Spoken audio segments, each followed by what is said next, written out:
Welcome back to my channel, Books, Ink, and Paper. I'm Lori, and I'm here today with a book tag. This is a tag that I saw actually from the person who originated it, and then my friend Sarah Swan tagged me in this last week, I think, and so I'm really excited to participate. It was originally created by Lindsay at Lindsay's Little Library. I'll link her channel below, as well as Sarah Swan's channel, Sarah's Nightstand, and the tag is called The Dilemmas of a Book Nerd. So there are 10 topics in this tag, and it really is all around how you kind of play with and organize and decide about all things that are book related in your life. So let's get started, Mike. So number one is storage. How do you store and organize your books, and kind of how are they categorized? So this is one of the bookshelves that I have in my home, but all of my bookshelves are categorized by genre. So in this particular case, the top shelf there is biographies or autobiographies. This shelf is poetry and a couple of overflow things on this side because I have a lot of overflow. You can see not everything is organized because I've run out of room. This is classics primarily. This shelf is nonfiction, and I have a section for World War II and then other historical nonfiction. Behind me, this shelf is all fiction, mysteries up top and thrillers, and then a little bit of horror and some other stuff mixed in between, contemporary literatures or contemporary fictions on the bottom. I have another shelf that is all work-related books and creative books about writing and creativity and self-help and anything related to coaching. And then I have another bookcase right here that you can't see. Well, I guess I could turn that one. There's my laundry on a rack. This one is all of our favorite authors. So just books that are written by people that we read repeatedly, and there's a lot of series in there. And then I also have some stacks of books all over the house. So if I create a TBR stack, I'll put that somewhere as I can see it, so I'll keep working down the stack. I have a stack of books on my nightstand. I have a stack of books on the nightstand of my spare bedroom for when people visit. I have a stack of books that I got in a haul, so that when I do a haul, I remember, okay, these are the books I got this month, and then I try to put them away if there's room for them. I also have some books in storage. A box of Nancy Drew books in storage and some overflow books. And so I'm really hoping we move soon because the new house has a lot more room for bookshelves, has some built-ins. I just can see this expanding in a way that it needs to, so things aren't stacked up and disorganized. But that is primarily how I find things most easily, is by genre. And I look at these shelves every day when I journal here on this couch that's behind this computer, so I know exactly where everything is because I look at them frequently.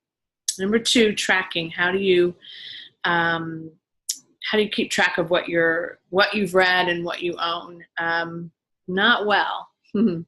I do use Goodreads, and I haven't forever. So it's been a few years now, but it is a good way for me to track what I've read since I started in Goodreads, or what I've entered that I've read in Goodreads, which isn't everything, certainly. And then what I want to read and what I've read since I kind of started doing that is all in Goodreads. I also have a book journal that I keep, and try to, fill that up and then get another one, so I can just write notes about them in a different way than I would probably do on Goodreads, a more personal kind of connection to the book. But I would love it if, and I can track my arcs in a spreadsheet, those kinds of things, but I would love it if there was a better way of organizing and scanning in my inventory. Would be lovely if there was an app for that. If there is an app for that, I'd love for you guys to let me know. Or if you're an app developer, let's talk about that, because I feel like Goodreads has some limitations that I don't love.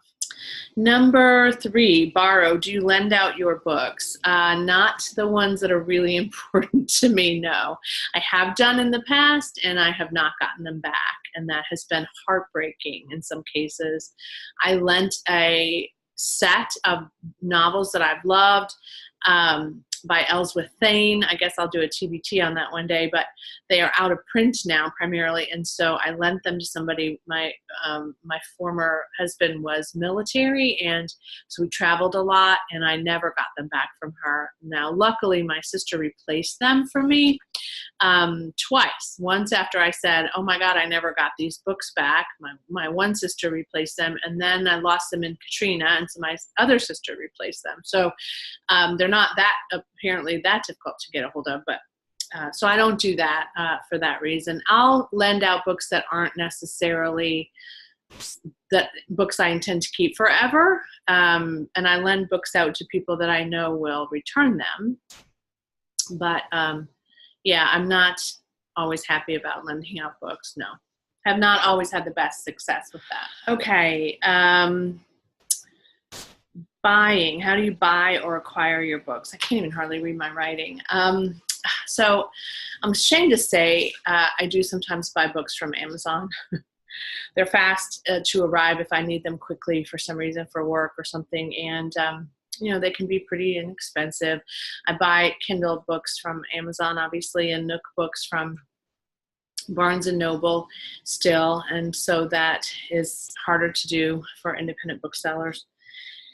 But I do try to support indie booksellers whenever I can, and I travel and I look for them, and I go specifically to the ones that are nearby and sometimes meet friends there, and so thereby encouraging them to support them too. If they have book signings for authors, I go.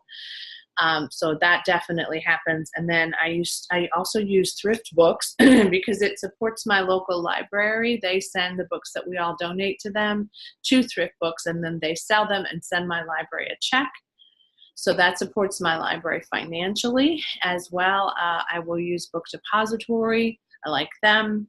I like to get a bargain. I do occasionally go to the Goodwill store. I get those mixed up sometimes. I occasionally go to the Goodwill store, and then there are some used bookstores in my state that I really appreciate.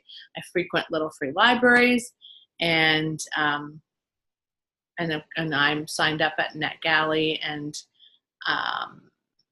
I've requested books from publishers. I got 2 this month that I really, really am so excited about.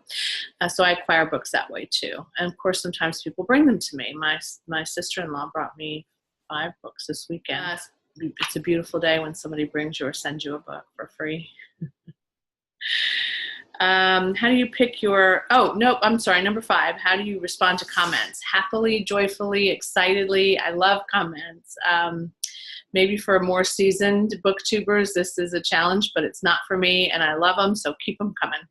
Next book, number 6. How do you pick what books you're going to read next? I sometimes do a TBR, sometimes for a readathon. Obviously, then I kind of know what I'm going to pick. I will do a monthly TBR occasionally, or sometimes I just want a mood read, as I kind of did in May.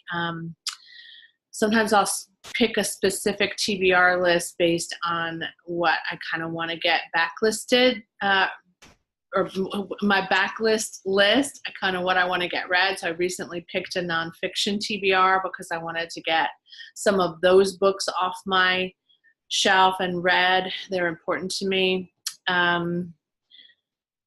Sometimes, but more often than not, I just watch a BookTube channel video, and I see somebody's read something, and I order it or run to the library and get it or request it. I just this month read The 7 Husbands of Evelyn Hugo because a lot of people on BookTube recommended it.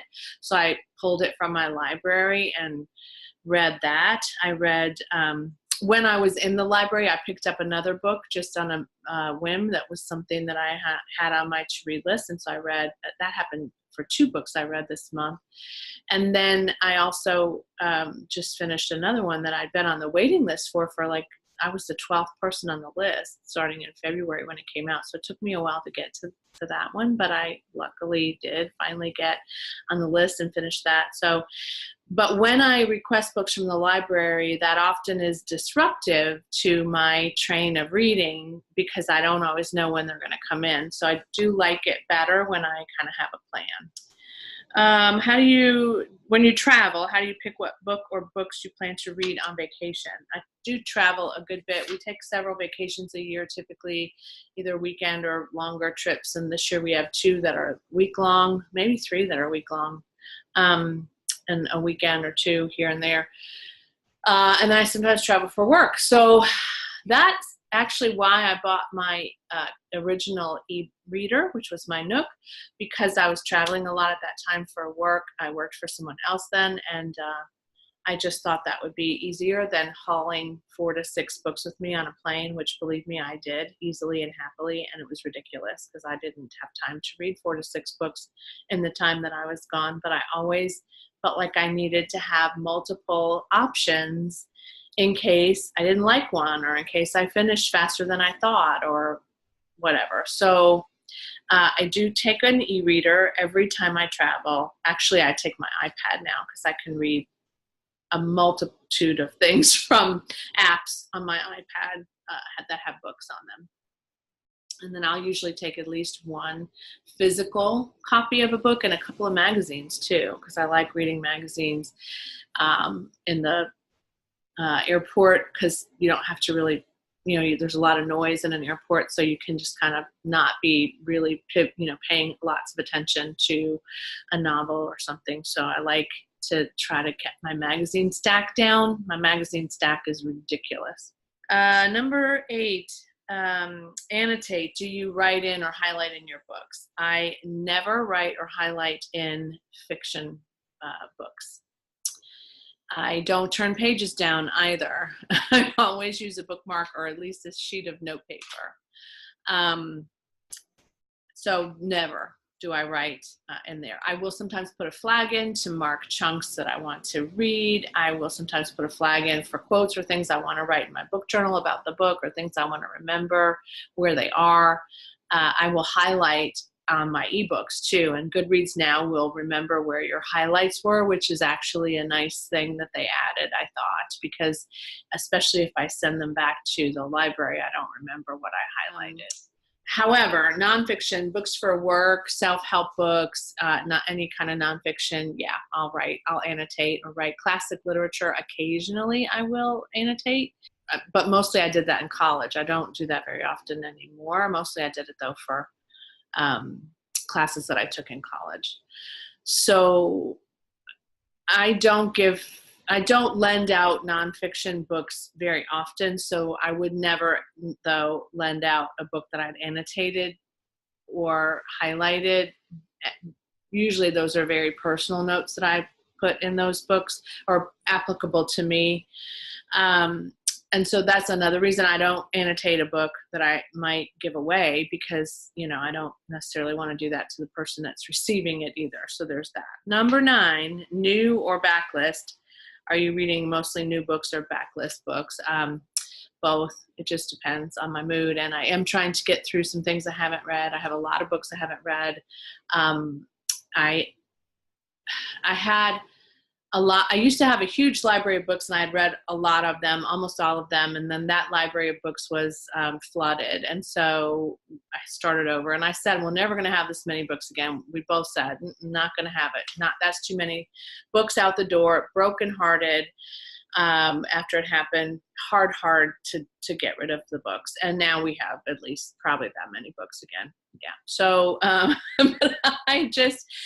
sit here in the mornings, I journal on this couch that you can't see behind the computer, and I look at my books and I think, oh, that would be fun to read. And that's a lot of times how I pick my Throwback Thursday choices, because I'll see them and I'll think, oh, I might want to reread that. I love that book. I remember reading that book. I remember where I was when I read that book. That's usually a sign that I liked it a lot, if it stays with me.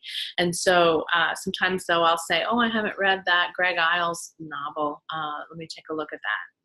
So I'll then put it on a TBR or make it a priority. So that's kind of how I choose. But when I watch BookTube channels, I find all kinds of books I want to read, as in the case of 2 or 3 that I read this month already. So that definitely will make me put something to the top, and then I will make it a priority. And number 10, sequels. Do you buy a new book in the series as it comes out, or do you wait till the end of the series? It's a good question. Sometimes I used to buy a lot of series that I love. I bought them one at a time, or authors that I love. I would buy them every time that author put something out. Diana Gabaldon, the first 3 were already out when I started reading Outlander, so I read the first 3, and then I waited till the next few came up, and then I got behind. I didn't finish one, and so now I'm trying to reread those because I feel like I've forgotten some things, and the Stars show is going in a different direction. So sometimes, like for Game of Thrones, I only bought 1 because I'm not sure I'm going to finish all of those. They're so big, and I don't know, but now that the series is over, I kind of do want to read the books and see how that ends, and if it's different than the series. Harry Potter, we read as they came out, and there was a big celebration, and I loved it. We dressed up at our Barnes & Noble. Midnight came. They handed us our books. It was just so much fun. I love that. But sometimes I don't know. Like this one, for example, and I don't even know if this is the first one. This is sitting here because I want to get to it, I think, sooner than later. But this one was a recommendation by one of my local independent booksellers, although it's kind of far away. I think this is book 1 in her series, but then I haven't read it. But then the other day there was a special, and you could get books 1 through 3 on Kindle for a low price. I think it was $5 or something. So I did. So, but I'm pretty sure I'm going to like this. It's got good reviews, and it's a mystery, and it's set in the 30s, I think. And so that's a good setting for me. It's a good time and place. And so I went ahead and got them, even though I haven't read any of them. But a lot of times I'll just buy the first one and see how I feel about it, and then decide if I want to get more. So that is all of the prompts, all 10 of the prompts. And this is really fun to think about. And it made me, it challenged me a little bit to think about what I want to do next when we move, and what I want to do next in terms of prioritizing. So I appreciate this a lot, and I thank Lindsay for creating this tag, and again, thanks Sarah for tagging me in it. I'm going to go ahead and tag Rachel from Rachel is Booked. I recently found Rachel, I think thanks to Sarah too, and she's doing the True Crime Readathon, which I am participating in this week, but I've watched her videos and I like them a lot. We have a lot of similar tastes, and she's a new booktuber like me, so I'd love for her to get more followers and more support. So go visit Rachel is Booked and see if she answers these tag prompts. And then I also just recently found Natalia's Book Corner, and she's new too, and young, and just really sweet, and I've enjoyed watching her videos too, so I'd love it if you would go take a look at her. I will link those channels in the description box below, and I will reach out to those 2 women and tell them that I have tagged them. If you would like to participate in this tag as well, feel free to do so. Tag yourself, and if you do, let me know, and I'd love to see the answers to the questions in this tag too.